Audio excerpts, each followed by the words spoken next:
নবী করিম সাল্লাল্লাহু আলাইহি ওয়াসাল্লাম বলেছেন, শেষ জামানায় যে ব্যক্তি কাউকে হত্যা করবে সে জানবে না আমি কি জন্য হত্যা করছি, আর যাকে হত্যা করা হবে সেও বুঝবে না যে আমাকে কেন হত্যা করবে। এটা কি বুঝতে পারেন? এখন যাকে হত্যা করা হচ্ছে সে জানবে না আমাকে কেন মারা হচ্ছে, আর যে হত্যা করছে সেও আসলে জানে না আমি কি জন্য তাকে মারছি। আর নবী সাল্লাল্লাহু আলাইহি ওয়াসাল্লাম বলেছেন, কিয়ামতের অন্যতম বড় সাইন হচ্ছে হারাজ বৃদ্ধি পাবে। হারাজ। সাহাবীরা জিজ্ঞাসা করলেন, হারাজ কি ইয়া রাসূলুল্লাহ? তিনি বলেন, প্রচুর হত্যাকাণ্ড, প্রচুর হত্যাকাণ্ড। সামনে চলেন, এরপরে নূহ আলাইহিস সালাম, নাম শুনেছেন? 950 বছর তার কওমকে দাওয়াত দিয়েছেন। কত বছর? তার কওমকে এক আল্লাহর ইবাদতে দাওয়াত দিয়েছিল। তার কওমের প্রধান সমস্যা ছিল শিরক। তারা কিছু মূর্তির পূজা করত, তার নামগুলো আল্লাহ পাক সূরা নূহে বলেছেন। সূরা নূহের শেষের পৃষ্ঠার মধ্যে আছে। নূহ আলাইহিস সালামের কওমকে যখন দাওয়াত দেওয়া হচ্ছে, তারা বলতো যে লা তাযারুন্না আলিহাতাকুম ওয়ালা তাযারুন্না ওয়াদ্দা ওয়ালা সুআ ওয়ালা ইয়াউসা ওয়া ইয়াউক ওয়া নাসরা। তোমরা তোমাদের উপাস্যদেরকে ছেড়ে দিও না। তোমরা আদ, ইয়াগুস, ইয়াউক, নাসর এই উপাসকদেরকে ছেড়ে দিও না, এই মূর্তিদেরকে ছেড়ে দিও না। মানে তারা স্ট্যাচু ওয়ার্শিপ করতো আর কি, নূহ আলাইহিস সালামের কওম। এছাড়া আরো কিছু পাপ ছিল, কিন্তু মূল পাপ ছিল তাদের শিরক, আল্লাহর সাথে শিরক করা। আল্লাহ পাক এই কওমটাকে ধ্বংস করেছেন মহাপ্লাবন দিয়ে। এমন প্লাবন যা ইতিহাসে কখনো হয়নি, এমন বন্যা যা ইতিহাসে কখনো হয়নি। প্রায় পুরো পৃথিবীর প্রায় বেশিরভাগ অংশ ওই বন্যায় ডুবে গিয়েছিল। এবং এই পানির উচ্চতা সম্পর্কে কোরআনে এসেছে, সূরা হুদের মধ্যে আছে যে পাহাড়ের চূড়া পর্যন্ত পানি ছিল। পাহাড়ের চূড়া পর্যন্ত পানি ছিল। এবং একটা পাহাড়ের উপরে নূহ আলাইহিস সালামের ছেলে বসে গিয়েছিল। বাবা ডাকছে, আসো আমার সাথে, আল্লাহর গজব থেকে আজকে কেউ বাঁচাতে পারবে না। সে বলছে যে আমি পাহাড়ে উঠে যাব, ইনশাআল্লাহ পাহাড়ে উঠে যাব, আমি বেঁচে যাব। ইনশাআল্লাহ বলেনি, সরি, পাহাড়ে উঠে যাব, আমি বেঁচে যাব। তখন নূহ আলাইহিস সালাম বললেন যে আজকে আল্লাহর গজব থেকে কেউ বাঁচাতে পারবে না। এরপর একটা বড় ঢেউ আসলো, এসে বাবা এবং ছেলের মাঝখানে পার্থক্য করে দিল। নূহ আলাইহিস সালাম বলেছিলেন, আল্লাহ, সে আমার আহল, আমার পরিবারের একজন, তাকে মাফ করে দাও। আল্লাহ পাক বলেছেন, লাইসা মিন আহলিক, সে তোমার পরিবারের কেউ না। এখানেও দেখেন, নবীর সন্তান ঈমান না আনার কারণে কুফরির হালতে মৃত্যুবরণ করল এবং আল্লাহ পাকের মহাপ্লাবনে গজবে ধ্বংস হলো। এখানে একটা গজব পেলেন, বিশাল বন্যা, জলোচ্ছ্বাস। তাহলে এর কারণ কি? নূহ আলাইহিস সালামের পুরো কওম, মাত্র 40টা বা 80টা পরিবার বাদ দিয়ে বাকি সবাই ডুবে গেছে। আমরা যারা এখন পৃথিবীতে বেঁচে আছি, হোক সে হিন্দু বা মুসলিম বা খ্রিস্টান বা বুদ্ধ, হুয়েভার হি ইজ বা জিউস, আমরা সবাই ওই 80টা পরিবারেরই সদস্য। আমাদের বাপদাদারা ওইখানে গিয়ে মিলবে, কারণ তার আগে কোনো মানুষ এখন পৃথিবীতে বেঁচে নাই। আমরা যারা বেঁচে আছি, কোনো না কোনোভাবে আমরা ভাই, জানেন, কোনো না কোনোভাবে আমরা আত্মীয়, আমরা সবাই আত্মীয়। তো ওই 80টা পরিবারই এখন পৃথিবীতে বেঁচে আছে, এখানকার বংশধররাই। এখানে আমার প্রশ্ন, যে বলেন নূহ আলাইহিস সালামের কওমকে কোন পাপের কারণে ধ্বংস করে দেওয়া হয়েছে? আমরা বলবো যে, বাংলাদেশের জনগণকে আমরা বলবো যে শিরক ছেড়ে দেন, কবর পূজা ছেড়ে দেন, মাজার পূজা ছেড়ে দেন, শিরকের যত ক্যাটাগরিজ আছে এগুলো থেকে তওবা করে ফিরে আসেন, অন্যথায় আল্লাহ পাকের গজব কেউ ঠেকাতে পারবে না। শিরক থেকে বেঁচে না আসলে, বেঁচে না থাকলে আল্লাহর গজব ঠেকানোর কেউ নাই। আল্লাহ পাক শিরকের পাপটা মাফ করেন না। অন্য যে কোনো পাপ আল্লাহ পাক যাকে ইচ্ছা মাফ করতে পারেন, তবে তওবা করে মারা গেলে আল্লাহ মাফ করতে পারেন। তওবা না করে মারা গেলে ক্ষমা না পাওয়ার সুযোগই বেশি। তো যেখানে যেখানে দেখবেন এখনো এই শতাব্দীতেও, এই সালগুলোতেও বন্যা, দুর্যোগ, ভূমিকম্প, জলোচ্ছ্বাস ইত্যাদি হচ্ছে, দেখবেন ওই কওমগুলো কোনো না কোনোভাবে শিরকের পাপের সাথে সংযুক্ত আছে। কোনো না কোনোভাবে তারা শিরকের পাপের সাথে সংযুক্ত আছে। হয় তারা ধর্মের ক্ষেত্রে শিরক করছে, না হয় ইকোনমিক সেক্টরে শিরক করছে, না হয় অন্য কোনো বড় সেক্টরে শিরক করছে, নয়তো তারা আল্লাহ পাকের সমস্ত বিধান বাদ দিয়ে মানুষের মানবরচিত বিধানগুলোকে প্রাধান্য দিয়েই কাজ করছে। কোনো না কোনো জায়গায় শিরক আছে। আল্লাহ পাক এই কারণেই গজব পাঠাচ্ছেন। সামনে যাই চলুন। এরপরে আদ জাতি। আদ জাতির লোকরা ছিল প্রচন্ড লম্বা চওড়া, অনেক লম্বা। আর আমি যেগুলো বলছি এগুলো কোনো রূপকথা নয়, এগুলো সবগুলো কোরআনের পাতায় পাতায় আছে। সূরা বাকারা পড়েন, সূরা হুদ পড়েন, সূরা নূহ পড়েন, বনী ইসরাঈল সূরাটা পড়েন, সূরা শুআরা পড়েন, এগুলোর মধ্যে এই ঘটনাগুলো পাবেন। একটা ছোট্ট সূরা আছে সূরা কমার, সূরা আর রহমানের ঠিক ইমিডিয়েট সূরাটা। এই সূরাটা যদি বাসায় গিয়ে পড়েন দেখবেন এখানে এই সব জাতিগুলোর বর্ণনা দেওয়া আছে খুব সংক্ষিপ্ত আকারে। আদ জাতির লোকেরা অনেক লম্বা চওড়া ছিল, প্রচন্ড শক্তিশালী। তো তারা ইয়েমেন, হাদরামাউত এই জায়গায় বসবাস করত, পাহাড় কেটে বাড়ি নির্মাণ করত। তাদের কাছে আল্লাহ পাক হুদ আলাইহিস ইসলামকে পাঠালেন। তাদেরও প্রধান পাপ ছিল শিরক। দ্বিতীয়ত আরো কিছু পাপ ছিল। এক নাম্বার, অহেতুক বিনা কারণেই তারা অনেক উঁচু উঁচু সৌধ নির্মাণ করত, এটা কোরআনে আছে। অহেতুক বিনা কারণে, দুনিয়ার চাকচিক্যের কারণে উঁচু উঁচু অট্টালিকা এবং সৌধ নির্মাণ করত, যেগুলো অপচয় ছিল, অপচয়। এবং তারা মানুষকে প্রচন্ড প্রহার করত। ওয়াইদা বাতাসতুম জাব্বারিন, আল্লাহ পাক কোরআনে বলেছেন যখন তোমরা কাউকে মারো প্রচন্ড রকম কঠিন মারো। এই মায়ের সিস্টেম এখনো আছে সব জায়গাতেই। মানুষকে প্রচন্ড নির্মমভাবে তারা মারত এবং উঁচু উঁচু সৌধ নির্মাণ করত, শিরক করত। এবং একটা কথা বলতো, যখন হুদ আলাইহিস সালাম দাওয়াত দিতেন তখন একটা কথা বলতো, মান আশাদ্দু মিন্না কুওয়া, এই কথাটা। ফিরআউন যেমন বলতো আনা রাব্বুকুমুল আ'লা, এরকম আদ জাতি বলতো মান আশাদ্দু মিন্না কুওয়া, আমাদের চেয়ে শক্তিশালী আর কে আছে? আমাদের চেয়ে শক্তিশালী আর কে আছে? এখনকার বিশ্বে এমন কথা মানুষ বলে না, আমাদের চেয়ে পরাশক্তি আর কে আছে? আমরা সুপার পাওয়ার। এরাও বলতো মান আশাদ্দু মিন্না কুওয়া। আল্লাহ পাক বলছে আওয়ালাম ইয়ালামু আন্নাল্লাহা হুয়া খালাকাকুম হুয়া আশাদ্দু মিনহুম কুওয়া। তারা কি জানে না যে আল্লাহ তাদেরকে সৃষ্টি করেছে, সেই আল্লাহ ওদের চেয়ে শক্তিশালী? আল্লাহ পাক এই কওমটাকে ধ্বংস করলেন কিভাবে? 7 দিন কন্টিনিউয়াসলি, 7 দিন প্রচন্ড টর্নেডো, এই যে আমরা যেটা বলি ঝড়, ঘূর্ণিঝড়, টর্নেডো, এরকম বজ্রপাত এবং প্রচন্ড টর্নেডো, ঘূর্ণিঝড়, এগুলো দিয়ে 7 দিনের মধ্যে এই কওমের প্রত্যেকটা মানুষকে আল্লাহ পাক এমনভাবে ধ্বংস করলেন, খেজুর গাছের ডাল যেমন পড়ে থাকে মাটিতে, এইভাবে তারা মাটিতে পড়েছিল। এখানে বলেন আল্লাহ পাকের আযাব আর গজব নাজিলের মূল কারণটা কি ছিল তাহলে? শিরক, অপচয়, অহংকার আর মানুষকে মারা। মানুষকে মারা আল্লাহ পাক সহ্য করেন না, জানেন? মানুষের চেহারায় মারতে নাই। দেখবেন আমাদের কারোর সাথে গন্ডগোল হলে আগে চেহারায় ঘুষি, তাই না? এই চেহারায় মারা নিষেধ। এবং একটা হাদিসের মধ্যে আছে যে চেহারাটা আল্লাহ পাকের, এটা তো আসলে মারেফত, আমরা এটাকে এভাবে ব্যাখ্যা করতে পারবো না, কিন্তু চেহারা আল্লাহ পাক তার নিজস্ব মানে হাত দিয়ে, আল্লাহ পাকের নিজস্ব কুদরতি হাত দিয়ে আল্লাহ পাক সৃষ্টি করেছেন মানুষের চেহারায় মারতে আল্লাহ পাক নিষেধ করেছেন। আর মানুষকে অন্যায় কারণে মারা হলে আল্লাহ পাক নারাজ হন, খুবই অসন্তুষ্ট হন। কোনো ব্যক্তি যদি কোনো মানুষের জীবন বাঁচায়, সেজন্য পুরো মানব জাতির জীবন বাঁচালো, সূরা মাইদার মধ্যে আছে। আবার কোনো ব্যক্তি যদি অন্যায় কারণে একটা মানুষকে হত্যা করে ফেলে, সেজন্য পুরো মানব জাতিকে হত্যা করল। আজকে বিশ্বের বুকে সবচেয়ে সস্তা রক্ত কাদের? অথচ একজন মুসলিম যে ব্যক্তি লা ইলাহা ইল্লাল্লাহ পড়ে, এই ব্যক্তি যতদিন পর্যন্ত জীবিত আছে আল্লাহ পাক কিয়ামত দিবেন না ইনশাআল্লাহ। একজন ব্যক্তি পৃথিবীতে যতদিন থাকবে যে লা ইলাহা ইল্লাল্লাহ কালিমা পড়ছে, আল্লাহ আল্লাহ বলছে, ততদিন পর্যন্ত আল্লাহ পাক কিয়ামত দিবেন না ইনশাআল্লাহ। একজন মুসলিমের সম্মান দেখেন তাহলে।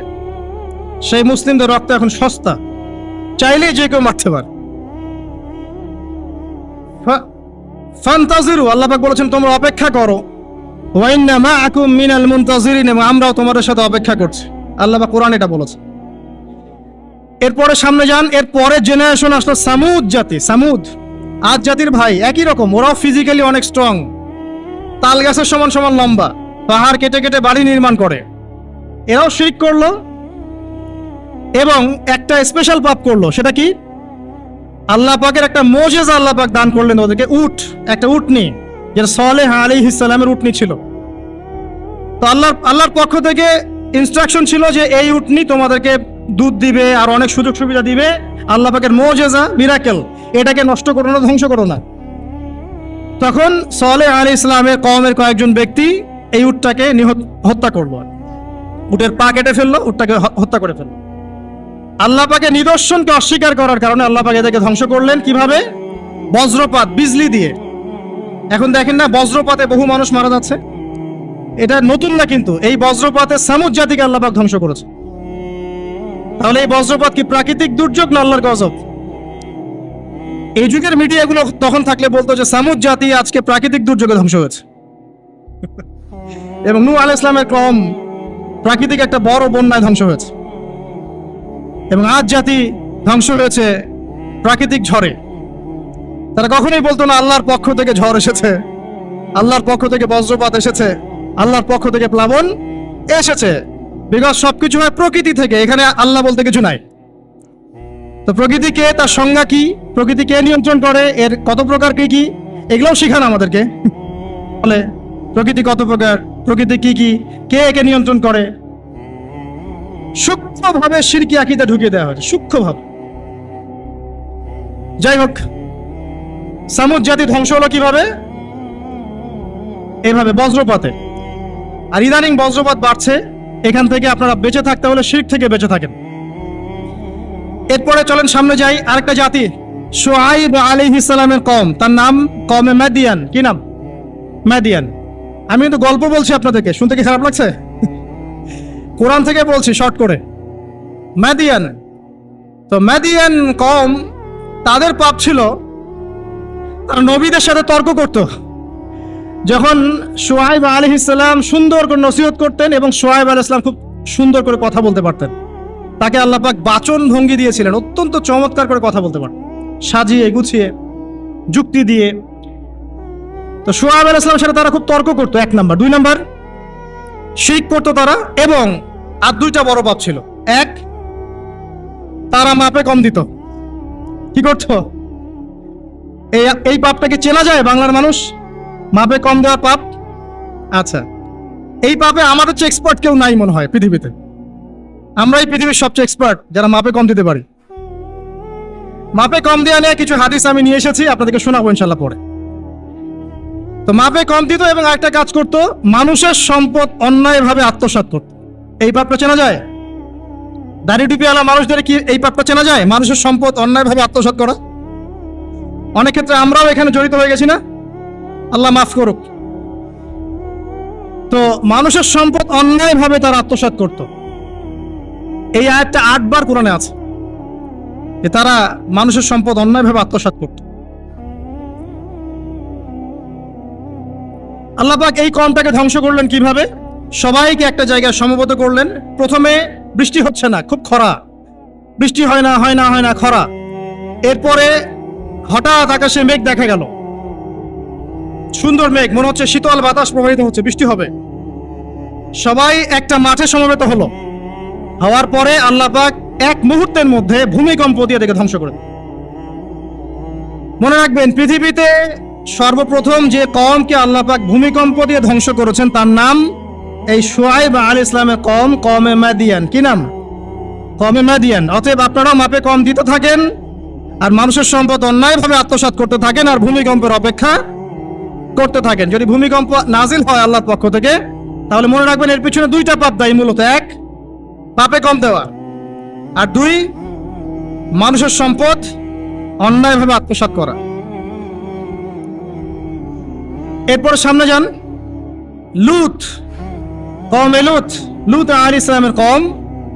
এটা পৃথিবীর সবচেয়ে অ্যামেজিং কওম, বিস্ময়কর। মানে এমন এক পাপ করেছে যে পাপ বিশ্বের কোনো মানুষ করে না। তবে উম্মতে মুহাম্মাদের কিছু মানুষ এই পাপ করছে। আবার বলছি, লূত আলাইহিস সালাম এর কওম এমন পাপ করেছিল যেই পাপ এই বিশ্বে, মহাবিশ্বে কেউ কখনো করে নাই। কিন্তু উম্মতে মুহাম্মাদির কিছু মানুষ এই পাপ করছে এবং করবে, এটা আমাদের নবীজি ভবিষ্যৎবাণী করে গেছেন।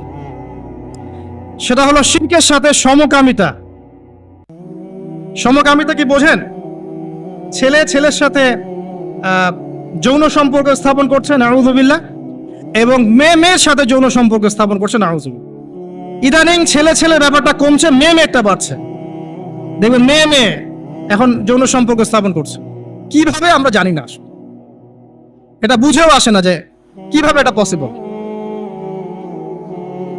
আল্লাহ রাব্বুল আলামিন এদেরকে ধ্বংস করলেন এমন ভাবে, এটা অ্যামেজিং। আল্লাহ পাক দুজন ফেরেশতাকে পাঠালেন, একজনের নাম জিবরাইল আর একজন মিকাইল। তারা দুজন ছোট ছোট বালকের বেশে, একটু ইয়াং মানুষের বেশে লূত আলাইহিস সালামের বাসায় গেলেন, এবং এলাকার লোকজন খবর পেল যে নতুন দুজন মেহমান এসেছে, কওমের মধ্যে নতুন দুইটা মেহমান এসেছে। তারা গিয়ে লূত আলাইহিস সালামকে বলছে, তোমার মেহমানদেরকে আমাদেরকে দাও। লূত আলাইহিস সালাম বলছেন, আমার মেয়েরা আছে, চাইলে আমার মেয়েদেরকে বিয়ে করে নাও। দেখেন একজন নবী কত দরদি হলে এই কথাটা বলতে পারেন উম্মার জন্য, যে তোমরা এই পাপ কাজ ছেড়ে দাও, আমার মেয়েরা পড়ে আছে, চাইলে আমার মেয়েদেরকে বিয়ে করে নাও। আর এই কম বলছে যে তুমি খুব ভালো করে জানো লূত আমরা কি চাচ্ছি। কথা কি বুঝতে পারছেন? তখন তিনি বলছেন, আলাইসা মিনকুম রাজুলুন রশিদ। সূরা হুদ পড়ে দেখেন, তোমাদের মধ্যে কি একটাও ভালো মানুষ বাকি নাই? তখন এরা বলছে, তুমি লূত নিজেকে খুব পবিত্র মনে করো? লূত আলাইহিস সালাম সমকামিতায় বিশ্বাসী না, তার পরিবার বিশ্বাসী না, এই কারণে তার পরিবারকে ক্রিটিসাইজ করা হচ্ছে। তুমি কি খুব বেশি পবিত্র মনে করছো আমাদের চাইতে? তাহলে এই কম থেকে তোমরা বের হয়ে যাও। সমকামী কম এরকম জবাব দিল আর কি। তো আল্লাহ পাক কি করলেন, ওই দুই ফেরেশতা জিবরাইল এবং মিকাইল আলাইহিস সালাম, তাদের পাখা ছিল, ফেরেশতাদের পাখা থাকে, আর জিবরাইল আলাইহিস সালামের প্রায় 600টা পাখা আছে। কয়টা? 600 পাখা। তো এই দুটো পাখা দিয়ে তিনি ওই কওমে লূতকে উঠালেন, মাটির থেকে এভাবে তুলে আসমানে উঠালেন। আসমানে ওঠানোর পরে আল্লাহ পাক উপর থেকে পাথরের বৃষ্টি বর্ষণ করলেন, রজম পাথরের বৃষ্টি বর্ষণ করলেন। এবার এটাকে উল্টে তিনি এভাবে দাফন করে দিলেন। এটা এখন জর্ডানের ডেড সি, মৃত সাগর, এখানে এই কমটা ছিল। জর্ডান ডেড সি, মৃত সাগর, এখানে এই কমটা ছিল। এখানে দেখেন আল্লাহ পাকের আযাব আর গজব নাজিলের মূল কারণটা কি হলো? শিরক, সীমা লঙ্ঘন এবং সমকামিতা, যেটা এখন আমরা মানে ব্যক্তি স্বাধীনতা মনে করি। আবার সমকামিতা এখন ব্যক্তি স্বাধীনতা, বাক স্বাধীনতা। একজন মানুষ চাইলেই একটা মেয়ের সাথে সম্পর্ক করতেই পারে, একটা ছেলে চাইলেই সম্পর্ক করতেই পারে। এবং বিশ্বের কিছু কান্ট্রি, যাদেরকে আমরা উন্নয়নশীল কান্ট্রি বলি বা একদম রুলিং স্টেট মনে করি আর কি, যাদের কথায় বিশ্বের অনেক স্টেট ওঠে আর বসে, এইসব কান্ট্রির মধ্যে এটা জায়েজ, লিগ্যালি জায়েজ, আইনত জায়েজ, করতেই পারে। বাধা দিলে আপনার সমস্যা, ওটা আইনে লজ আছে যে এটা করা যাবে, আপনি বাধা দিচ্ছেন কেন? তারা ম্যাগাজিন বের করে, তারা আন্দোলন করে, রেইনবো ফ্ল্যাগ আছে ওদের 7 রঙের, এটা দিয়ে পতাকা দিয়ে মিছিল করে। তার মানে আল্লাহ পাকের গজব আসা কি বাকি আছে এখনো? আসে নাই, আবার বলেন আলহামদুলিল্লাহ। আসে নাই এখনো, বলেন আলহামদুলিল্লাহ। মনে করেছেন এদের সংখ্যা বাংলাদেশে নাই? দৃষ্টান্তমূলক শাস্তি না হলে এদের সংখ্যা তো বাড়বেই। দিন দিন এদের সংখ্যা বাড়ছে। আরেকটা কথা বলে রাখি, তোমরা যারা মিউজিক্যাল ইনস্ট্রুমেন্ট, তারপরে এই যে সিনেমা, সিরিয়ালস, সাংস্কৃতিক অনেক কর্মকাণ্ড, এইসব জগতের সাথে যারা সম্পৃক্ত আছো তোমরা, এই জগতের ভিতরে এই সমকামিতার প্রবণতা কিন্তু অনেক বেশি। বলবেন যে ভাই আপনি জানলেন কেমন করে? আমি জানি বলেই তো এই জায়গায় দাঁড়ায় আছে, এই জায়গায় দাঁড়িয়ে আপনাকে শোনাচ্ছে। আপনি জানেন, আল্লাহ পাক আপনাকে এখানে দাঁড় করাবে ইনশাআল্লাহ। খুব সতর্ক থাকবেন। এবং দিন দিন এটা বাড়ছে। আরে বাড়ার পিছনে একটা কারণ বলে দিই আমি, এই কারণটা যদি বন্ধ করা যায় ইনশাআল্লাহ এটা বন্ধ হয়ে যাবে। নৈতিকতার সাথে এই কারণটা যদি বাস্তবায়ন করা যায় ইনশাআল্লাহ বন্ধ হবে। সেটা হলো পর্নোগ্রাফি বন্ধ করে ফেলতে পারলেই ইনশাআল্লাহ তাআলা দেখবেন যে এই মহামারীগুলো কমে যাবে। একটা বিষয় মানুষ জানে না, সেটা করবে কিভাবে? আর যখন জানানো হচ্ছে যে এটা আসলে করা যায়, এটাও এমন, তখন তো মানুষ জানবে ও এটাও আছে, এটাও তাহলে করা যায়। যাই হোক, যারা বুদ্ধিমান তাদের জন্য ইশারা যথেষ্ট। পর্নোগ্রাফি যদি বন্ধ করতে পারি আমরা ব্যক্তিগতভাবে, অ্যাসোসিয়েশন ওয়াইজ বা রাষ্ট্রীয়ভাবে, এবং এটা করাটা উচিত, এটা করা খুবই উচিত। যুব সমাজকে যদি বাঁচাতে চাই এবং আমরা যদি বাঁচতে চাই, কোনো সন্দেহ নাই এটা বন্ধ করতে হবে। এবং ভিতরে ভিতরে এই বিষয়টা আমাদের সমাজের মানুষদেরকে ভিতর থেকে পশু বানিয়ে তুলছে আর কি। এটা আমরা বুঝতে পারছি না। এর ফলে ধর্ষণ বাড়ছে, জেনা বাড়ছে এবং বাজে যৌন কর্মকাণ্ড বাড়ছে, বিকৃত যৌন চর্চা বাড়ছে, সমকামিতা বাড়ছে। এগুলোর মূল কারণ এটা বন্ধ করতে পারলে ইনশাআল্লাহ তাআলা এই প্রবলেম অনেকটাই সলভ হয়ে যাবে ইনশাআল্লাহ। আমরা রিকোয়েস্ট করব যারা দায়িত্বশীল, যাদের কাছে এই ক্ষমতা আছে, তারা যেন এই ক্ষমতাটাকে কাজে লাগায়। আল্লাহ পাক তৌফিক দান করুন, আমিন। এরপরে সামনে চলেন মূসা আলাইহিস সালামের কওম ফিরআউন। এই ব্যাপারে অনেক জানেন আপনারা, কারণ কোরআন খুললেই ফিরআউন আর মূসা। ফিরআউনের বড় পাপগুলো কি ছিল? 1 নাম্বার, সে বলেছিল আনা রব্বুকুমুল আ'লা, আমি তোমাদের মহান রব, মানে শিরক। 2, সে ডিভাইড এন্ড রুলে বিশ্বাসী ছিল। বনু ইসরায়েলকে সে দাসে পরিণত করেছিল এবং তাদেরকে বিভিন্ন ছোট ছোট দলে উপদলে বিভক্ত করে শাসন করত। 3 নাম্বার, মানুষ হত্যা করত, পুত্র সন্তানদেরকে হত্যা করত, কন্যা সন্তানদেরকে জীবিত রাখত, উদ্ধত আচরণ করত, সীমা লঙ্ঘন করত। এমনকি ফিরআউন সম্পর্কে আল্লাহ পাক বলেছেন যে সে এই জমিনের বুকে সবচেয়ে বড় সীমা লঙ্ঘনকারী ছিল। আর একটা তার গর্ব ছিল, সেটা হচ্ছে তার সেনাবাহিনী। ফিরআউনের সবচেয়ে বড় গর্বের বিষয় ছিল তার সেনাবাহিনী। সে মনে করতো যে আমার মতো ফোর্স পৃথিবীতে কারো নাই, আমি সুপার পাওয়ার। তো আল্লাহ রাব্বুল আলামিন কি করলেন? পুরো সেনাবাহিনী সহ ফিরআউনকে লোহিত সাগরে মুহূর্তে ডুবিয়ে মেরে দিলেন। এই যে আল্লাহ পাকের গজব চলে আসলো। কারণ কি? শিরক, সীমা লঙ্ঘন করা, মানুষের উপর অত্যাচার করা। আরো সামনে আসেন ঈসা ইবনে মারইয়াম। তার কওমের কি সমস্যা? তার কওমের কিছু মানুষ তাকে হত্যা করার চেষ্টা করেছিল। আমাদের মধ্যে এক শ্রেণীর মুসলিম আছে যারা মুসলিম, নামধারী মুসলিম আছে যারা বিশ্বাস করে ঈসা ইবনে মারইয়াম মারা গেছেন, আল্লাহ পাক তাকে উঠিয়ে নেননি। এটা কি জানেন? আমাদের মধ্যে নামধারী এক শ্রেণীর মুসলিম আছে যারা বিশ্বাস করে যে ঈসা ইবনে মারইয়ামকে আল্লাহ পাক মৃত্যু দিয়ে দিয়েছেন, তিনি জীবিত নন, তিনি ফিরে আসবেন। অথচ আল্লাহ পাক বলেছেন ওয়া মা কাতালুহু ওয়া মা সালাবুহু, ঈসা ইবনে মারইয়ামকে তারা হত্যাও করে নাই, তাকে ক্রুশবিদ্ধ করতে পারে নাই। বাল রাফাআহুল্লাহু ইলাইহি, বরং আল্লাহ পাক তাকে তার কাছে উঠিয়ে নিয়েছেন। এবং শেষ জামানায় তিনি না আসা পর্যন্ত কিয়ামত হচ্ছে না। তো এবার আসেন এই উম্মতকে আল্লাহ পাক কি গজব দিলেন? এই গজবটা আপনি পাবেন সূরা মাইদার মধ্যে। আল্লাহ পাক এই উম্মতের মধ্যে এমন একটা গজব দিয়েছেন যে এই উম্মতের ঈসা ইবনে মারইয়ামের উম্মত যারা নাসারা, তাদের মধ্যে আল্লাহ পাক শত্রুতার বীজ বপন করে দিয়েছেন। এরা এক দল আরেক দলের সাথে কিয়ামত পর্যন্ত লড়াই করতে থাকবে। ওরা কিয়ামত পর্যন্ত একে অপরের সাথে লড়াই করতে থাকবে। আল্লাহ পাক তাদের একে অপরের বিরুদ্ধে এই যে লড়াই, শত্রুতার বীজটা আল্লাহ পাক বপন করে দিয়েছেন। সূরা মাইদা পড়লে আপনি দেখবেন আল্লাহ পাক বলছেন যে যখন তারা যুদ্ধের আগুন নিভিয়ে ফেলতে চাইবে, আমি সেটা আবার জ্বালিয়ে দিব। সুবহানাল্লাহ। কারণ ওদের হাতেই এই জামানায় বেশিরভাগ মানুষ মুসলিমের রক্ত ঝরেছে। আল্লাহ পাকের আযাব এটা। তাহলে এই আযাবও আল্লাহর পক্ষ থেকে এসেছে। তো এভাবে আপনি যদি হিস্ট্রি ঘাটেন দেখবেন প্রত্যেক যুগে যুগে আল্লাহ রাব্বুল আলামিন নির্দিষ্ট কিছু পাপের জন্য আল্লাহর পক্ষ থেকে শাস্তি, আযাব এবং গজব পাঠিয়েছেন। একটা কওমকে ধ্বংস করেছেন, আবার একটা কওমকে নিয়ে এসেছেন, তাকে সুযোগ দিয়েছেন, সে যখন আবার সীমা লঙ্ঘন করেছে তাকে ধ্বংস করেছেন, আবার নতুন কওম নিয়ে এসেছেন। এই সিলসিলা চলতেই আছে। সর্বশেষ নবী মুহাম্মদুর রাসূলুল্লাহ সাল্লাল্লাহু আলাইহি ওয়াসাল্লাম, এখন বলেন তার কওম পুরোপুরি ধ্বংস হয়নি কেন? আমাদের এই কওম পুরোপুরি একবারে ধ্বংস হয়ে যায়নি কেন? আদ, সামুদ, নূহের মতো। উত্তর, নবী করিম সাল্লাল্লাহু আলাইহি ওয়াসাল্লামের দোয়া। নবী করিম সাল্লাল্লাহু আলাইহি ওয়াসাল্লাম দোয়া করেছিলেন আল্লাহর কাছে, আল্লাহ আমার কওমকে একবারে ধ্বংস করে দিও না। আল্লাহ পাক কবুল করেছেন।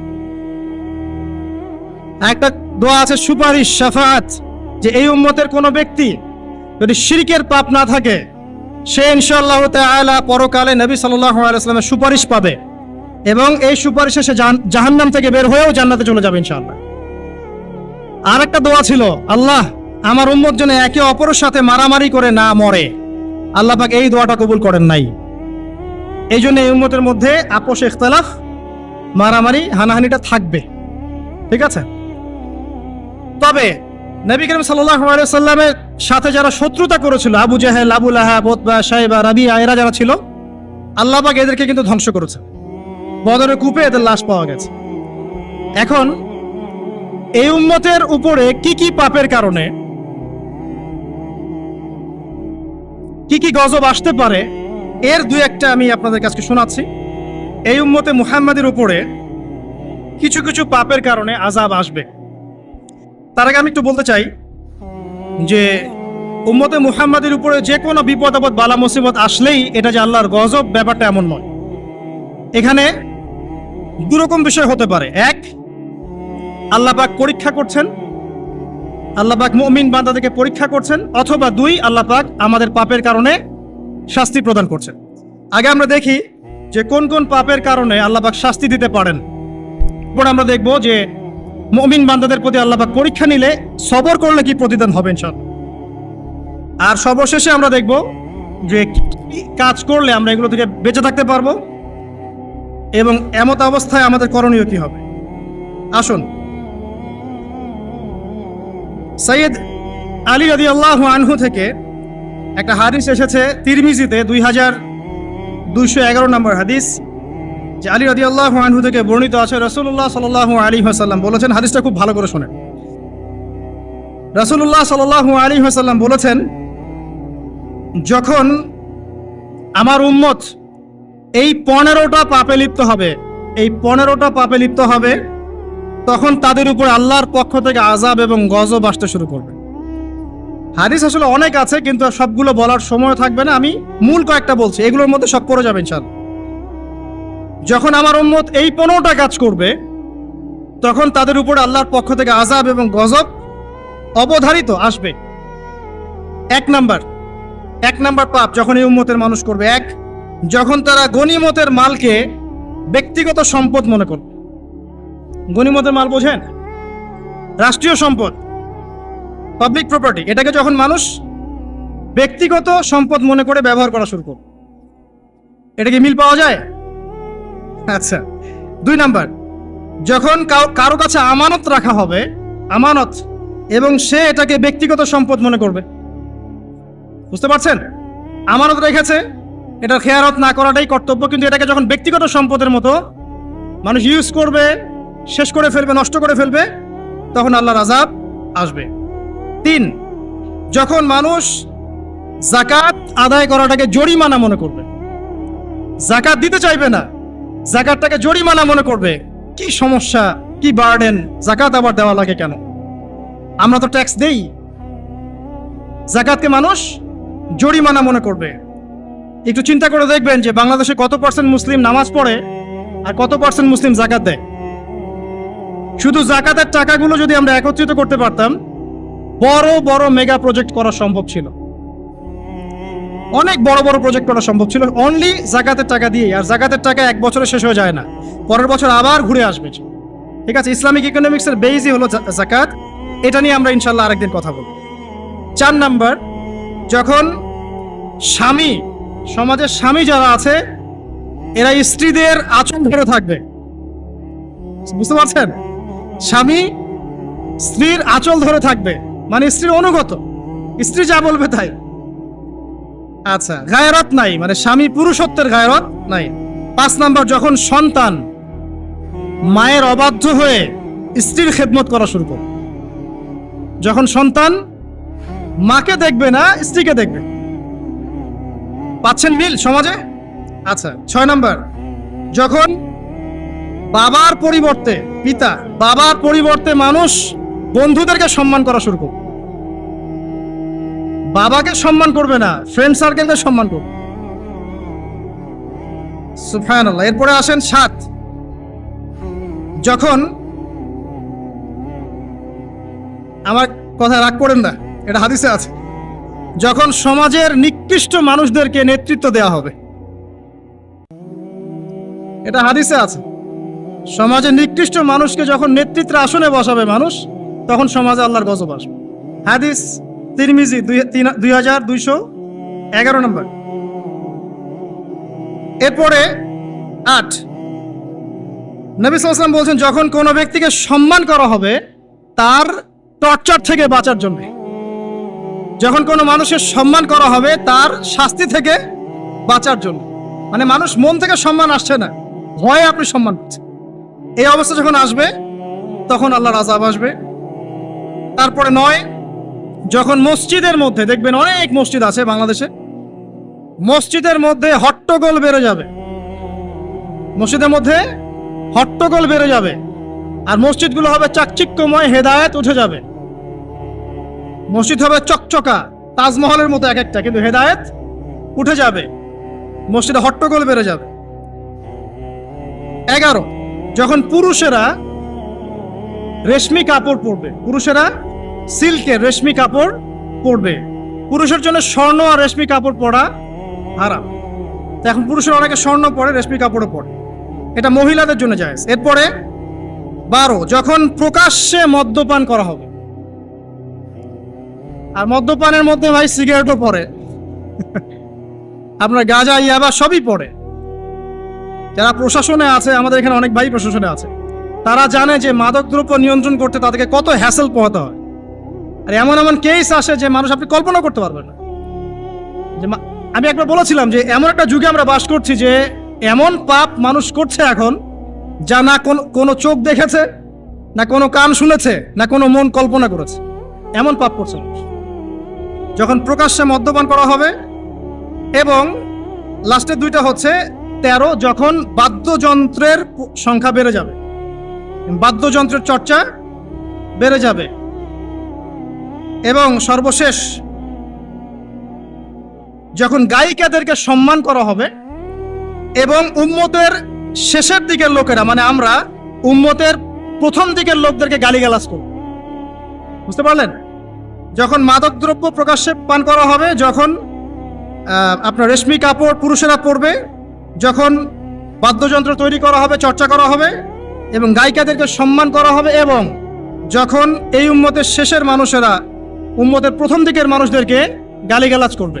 সাহাবীরা কি জানতো, আয়েশা রাদিয়াল্লাহু আনহা চরিত্র অমুক ছিল, এই ছিল, সেই ছিল, ইত্যাদি। নাউযুবিল্লাহ, এই কথাগুলো এখন আসে না। এই হাদিসে যে 15টা পয়েন্ট আছে, আমি বেশি হাদিস আনি নাই, আমি নিজে পড়েছি সবগুলোই, কিন্তু আনিনি বেশি হাদিস, এতগুলো বলার সময় নাই। এই একটা হাদিস কি যথেষ্ট না? হাদিসের রাবি আলী রাদিয়াল্লাহু আনহু তিনি বলছেন, যখন এই আমলগুলো সমাজে বেশি বেশি চালু হয়ে যাবে, তখন কি হবে? নবী সাল্লাল্লাহু আলাইহি ওয়াসাল্লাম বলছেন যে তখন জমিনের মধ্যে আল্লাহর পক্ষ থেকে গজব আসবে। কি কি? 1 নাম্বার, প্রবল ঘূর্ণিঝড়, জলোচ্ছ্বাস।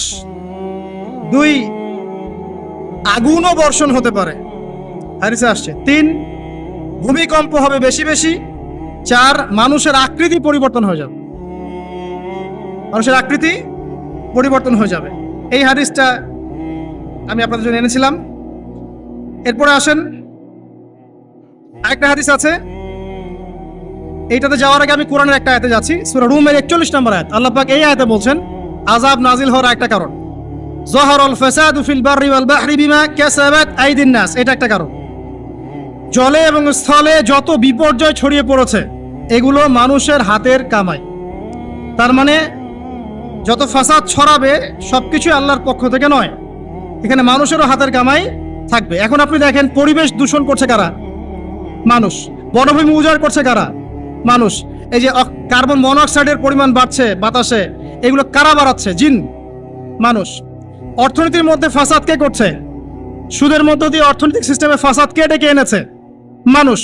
যাকাত বন্ধ করছি কারা? আমরা, তাই নয় কি?